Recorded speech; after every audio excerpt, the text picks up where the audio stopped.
Si vous souhaitez ouvrir vos Bibles à 1 Samuel 17h30, vous êtes les bienvenus. Aujourd'hui, je veux vous parler du lion et de l'agneau. À l'intérieur de chacun de nous, il y a les deux. Il y a un lion. Il est là pour protéger, défendre, conquérir.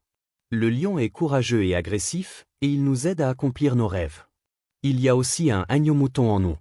Il est là pour rester dans la paix, passer outre les offenses, ne pas réagir à chaque circonstance et laisser Dieu mener nos combats. Et nous voyons cela avec Jésus. Il était appelé le lion de la tribu de Juda. En tant que lion, il a renversé les tables dans le temple et a chassé ceux qui faisaient le mal. Il a parlé fermement aux pharisiens, les chefs religieux qui avaient de mauvaises intentions, les a traités d'hypocrites et a dit qu'ils étaient remplis d'os. Il était aussi appelé l'agneau de Dieu. En tant qu'agneau, il ne répondait pas à ses détracteurs. Quand ils l'ont amené devant Pilate avec toutes ces fausses accusations, l'Écriture dit qu'il ne leur répondit pas un mot. Il ne s'est pas défendu. Sur le chemin de la croix, les soldats et d'autres se sont moqués de lui, l'ont tourné en dérision. Et si tu es si grand, si tu es vraiment le roi, pourquoi ne descends-tu pas pour te sauver toi-même? Il a dit, j'aurais pu appeler 10 000 anges pour me sauver, mais il ne l'a pas fait. Il avait un but à accomplir. Il savait que tout cela faisait partie du plan de Dieu. La question n'est pas, es-tu un lion ou un agneau? Tu es les deux. La clé, c'est de savoir lequel doit se manifester. Maintenant, l'Ecclésiaste dit, il y a un temps et une saison pour chaque personne, pour chaque but. Il y a un temps pour la guerre et un temps pour la paix, un temps pour se battre et un temps pour se retenir. Tu n'atteindras pas ta destinée en étant tout le temps un lion à te battre sans cesse ou en étant tout le temps un agneau à toujours te retirer. Et certaines personnes sont douées pour être le lion. Il suffit de les regarder de travers et elles rugissent. Elles adorent se disputer, se venger, dire ce qu'elles pensent. Elles sont facilement offensées, toujours en train d'essayer de rendre l'appareil aux autres. Quelqu'un leur coupe la route, elles essaient de le rattraper. Elles sont prêtes à rouler 5 km après leur sortie juste pour lui montrer. Voici quelque chose d'important. Tu n'es pas censé livrer tous les combats. C'est vrai, beaucoup de choses qui s'opposent à nous ne sont que des distractions.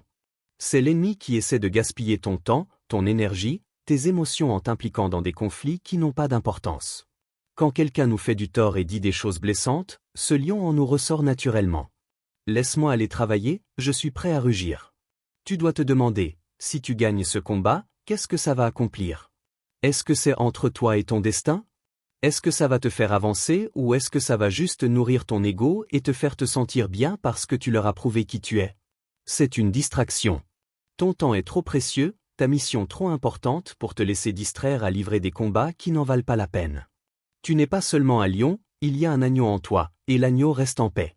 L'agneau n'est pas agacé par les bavardages négatifs. L'agneau sait comment s'éloigner du conflit. David, adolescent, travaillait dans les champs en tant que berger et son père lui a demandé d'apporter le déjeuner à ses frères. Ils étaient dans l'armée dans une autre ville. Quand son frère aîné Eliab a vu David, il lui a dit devant tous les soldats, « Que fais-tu ici, David? Et qu'as-tu fait des quelques moutons dont tu es censé t'occuper » Il a essayé de rabaisser David et de le faire se sentir insignifiant. Pourtant, David venait de rendre service et avait voyagé toute la journée. Il aurait pu se sentir offensé. Je suis sûr que le lion s'est réveillé en lui. Ses émotions lui disaient, réponds-lui comme il le mérite, mais il ne l'a pas fait. L'Écriture dit que David s'est détourné et est parti. Il a dû calmer le lion et laisser l'agneau prendre le dessus. Et pour être l'agneau, il faut ravaler sa fierté. Tu ne peux pas laisser ton ego prendre le dessus. Tu dois maîtriser ton esprit, maîtriser tes émotions. Ce qui est significatif, c'est que quelques minutes plus tard, David entendit Goliath narguer les Israélites. Il est sorti sur le flanc de la montagne et a crié toutes ses menaces. Les soldats ont tous couru et se sont cachés. Pas David. Le lion s'est levé. Il dit, « Qui est ce Philistin incirconcis pour défier l'armée » Si David ne s'était pas détourné d'Eliab, il n'aurait jamais vu Goliath. S'il s'était engagé dans un combat qui n'en valait pas la peine, s'il avait laissé ce commentaire mesquin le contrarier, le détourner de sa route, il aurait manqué le vrai combat qu'il était censé mener. Ne perdez pas votre temps à vous battre pour des choses insignifiantes. L'ennemi essaiera de vous attirer dans des conflits et de vous piéger en vous offensant, en vous faisant penser « je dois leur rendre l'appareil », ils s'en prennent à la mauvaise personne. Eh bien, faites comme David, tournez-vous et partez. Il y a suffisamment de vrais combats que vous devez mener. Il y a des Goliaths que Dieu a placés sur le chemin de chacun d'entre nous. Des géants que nous allons vaincre et qui nous feront passer à un nouveau niveau.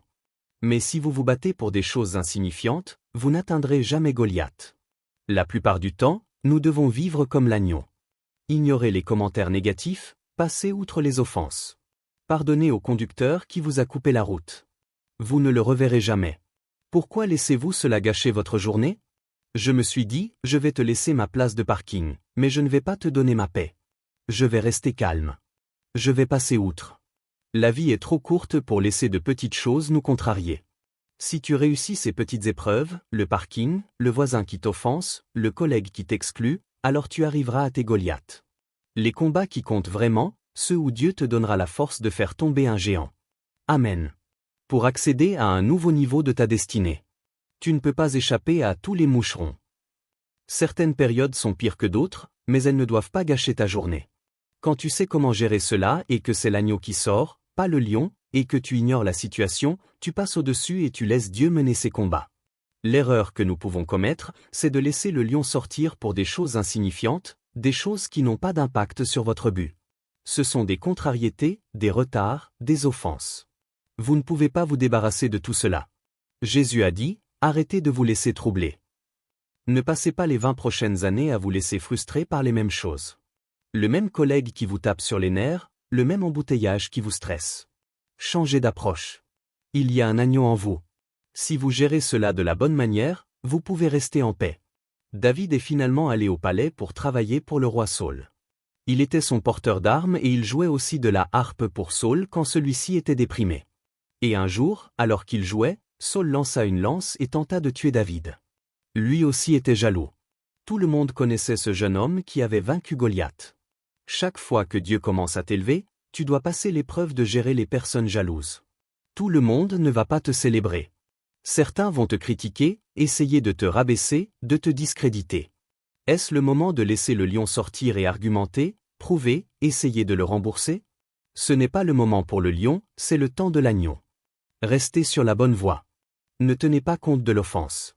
Essayer de changer d'avis est une distraction. Laisse tomber et passe à autre chose. Il y a un temps pour le lion et un temps pour l'agneau. Les deux sont nécessaires. Peut-être qu'aujourd'hui, tu es le lion stressé, frustré. La raison pour laquelle rien ne change, c'est que c'est le moment pour l'agneau de rester en paix et de laisser Dieu mener le combat. Demande-toi quels sont les gains. Si je gagne, qu'est-ce que je vais y gagner? Si c'est juste pour prouver qu'ils avaient tort, que cela ne t'avance pas vers ta destinée, ça ne vaut pas la peine de se battre. C'est une distraction. Sois sélectif dans la façon dont tu dépenses ton temps et ton énergie. Apprends à être l'agneau, à passer outre, à ignorer, à t'élever au-dessus. Puis quand le Goliath se présente, des obstacles qui bloquent ta destinée, des rêves que Dieu a mis en toi et pour lesquels tu sais qu'il y a une raison, laisse le lion se réveiller. Lève-toi avec courage, avec foi, avec puissance et poursuis ce que Dieu a mis dans ton cœur. Conquiers de nouveaux territoires pour ta famille et pour le royaume. Ma prière est que tu connaisses les temps et les saisons pour être à la fois le lion et l'agneau. Et tandis que vous écoutez cette petite voix douce, je crois et je déclare comme David que vous aurez la faveur de vaincre des géants, des percées surnaturelles et la grâce d'ignorer les saules, de rester en paix, de survivre à l'opposition, d'atteindre la plénitude de votre destinée au nom de Jésus. Et si vous le recevez, pouvez-vous dire Amen? Amen.